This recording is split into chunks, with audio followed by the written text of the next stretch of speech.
Thank you for tuning in to the new SEC podcast. We're previewing Florida versus Miami. Florida is traveling down to Miami. Quick little drive from Gainesville to Miami, taking on the number 4 Miami Hurricanes. 7:30 p.m. primetime. College game day is going to be there. ABC. Kirk Herbstreit's on the call. This one's serious. It's for all the marbles for Billy Napier, and a lot on the line for Mario Cristobal too, right? I don't think he's fully outside of the can he win the big game just yet, because I don't think Notre Dame's that good, but that's just me. What do we think here in the new SC podcast about this matchup and what it means for this week for these two teams? I mean, it means everything for Florida. I mean, Billy Napier right now, public enemy number 1. Everyone is calling for his job. If you're a Florida fan watching this, I'm sure you've got friends, family, social media, everyone calling for Billy Napier's job. Why is this guy still hired and employed by Florida? And I completely agree with it now at this point. I was quick to defend him a little bit last year. Now, if he doesn't win this game, the only way he's in the swamp next year is if he buys a ticket. This is the final straw. This is the final straw for him. So you're saying he can't lose close? It can't be a close loss? No, I mean the how many straws are on the camel's back now at this point? How far can he go down the wrong rabbit hole with the program? And that spends the money that they do, that brings in the talent that they do, and underperform. Like, I'm not sure a close loss here impresses anyone. If you're a Florida donor, if you're a Florida fan, if you're a recruit, I'm not sure that a close loss at this point does anything. Excites who you've lost to at this point.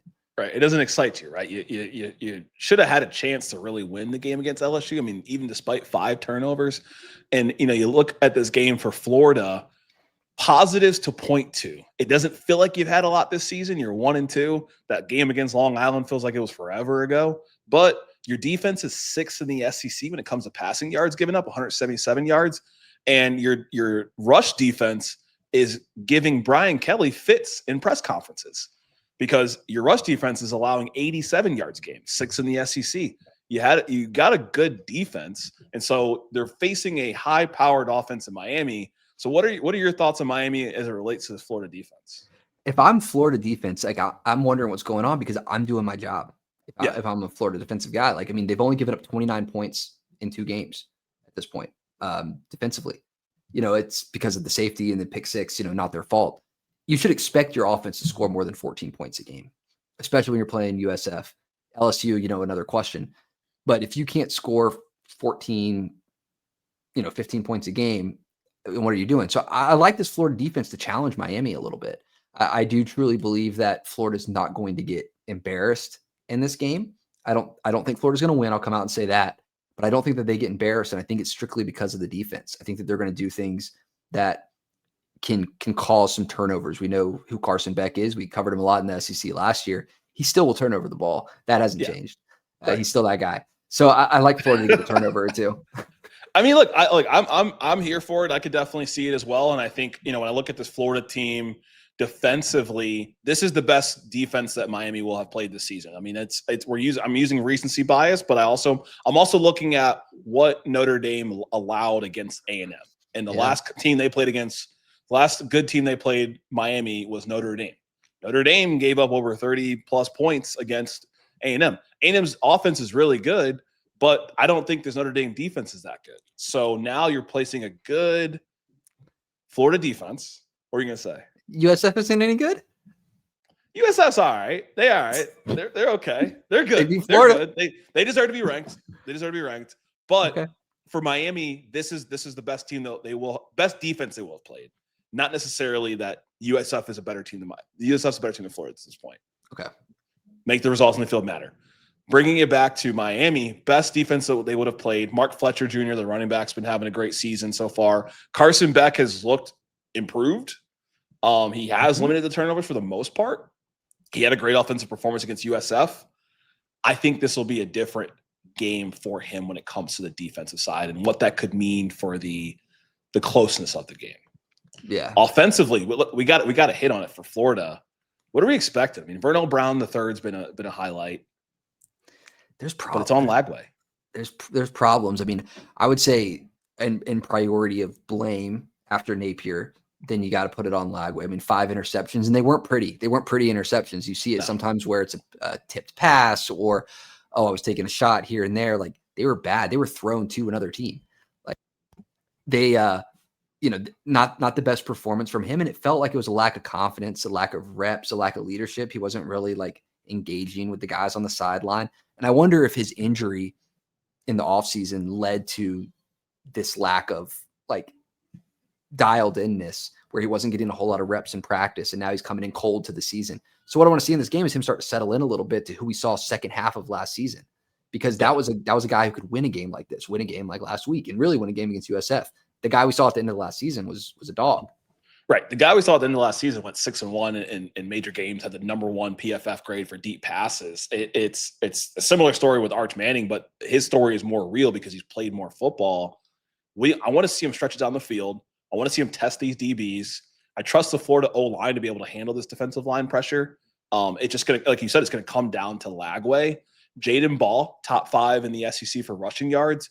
I think I heard on the news this past week, he's not someone to sleep on. He's a good running back in the conference. He was good last year. So they have the running back. They have the receivers. Got to get the ball to him. And you're right. It could be a reps thing, but at this point, it's a moot point because the season's here. So like the reps you're getting are in practice and they're in the game. And so unfortunately for them, the schedule started to heat up earlier than they expected with USF, and then it got extra real with LSU. Now it's even realer with what looks to be a legit Miami, and they're coming for blood because Cam Ward put B to A on their ass last year. So I know Florida's going to want it. So the jury's really out. And if I'm looking at this game for Lagway, I think it's what you said. Settle in, lead the team, feel confident, get some good checkdowns, throw it deep, land with Sturdivant. Yeah. Take a lead. Lead at some point in the game.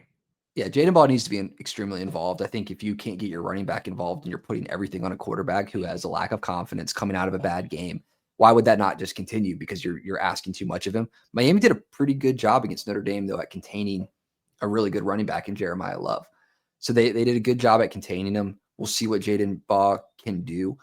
Florida's had a couple of issues with penalties on big plays, bringing some touchdowns back against both USF and LSU. So the penalties need to come down. There needs to be some offensive just discipline at this point. I just need to see Florida be disciplined. I still believe that they could be something. I just need to see it. Yeah, I think they could be something. And there was a point in that game this past week where even with 5 minutes left, they're driving down the field. It was like, hold on, they could score onside kick. Like LSU's leaving the door open. It's on the offense. And so final predictions in this game. What are we thinking for Miami versus Florida? Yeah. On the USC podcast. Like I said, I mean, 7.5 point spread. I don't see Florida getting embarrassed here, but I don't see them winning this game. I just don't. I do think Miami's really strong. I think Carson Beck up there as a Heisman contender, right there with Mateer as one of the better quarterbacks in the country. I think his experience plays a big factor in this. Home field, you hear, a corner dog is a dangerous dog. And Florida's in that position. I'm not sure that they're going to do enough in this game, but I do think that they look consistent and enough to be in it. I got Miami 31-20. The last 2 weeks, I've picked Florida, right? And I hyped up USF. I talked about what Bynum Brown brought to the table. He didn't really beat them. I picked them to upset LSU. I said, look, DJ Lagway has only had one bad game in his career. He then goes on to have his historically worst game ever. And they're playing a really good Miami team. I'm going to say the offense gets better. I'm going to say 28-20, 2 touchdowns, 2 field goals for Florida, but I have Miami taking this one at home. No, I like that pick right there on the 8-point spot. It's kind of right there on the line. I could see money coming in on Miami in this game and the line getting a little bit bigger because I do think that Miami has a reason to be favored in this game by probably more than 1 score. So we'll see what happens. But, as always, let us know what you guys think. If you're a Miami fan, Florida fan, hit that like button, subscribe for more content like this. We talk about Florida nearly every week, talk about the rest of the SEC. So get your football here. As always, I'm Hunter Ziesman here with Randall Ledet Jr.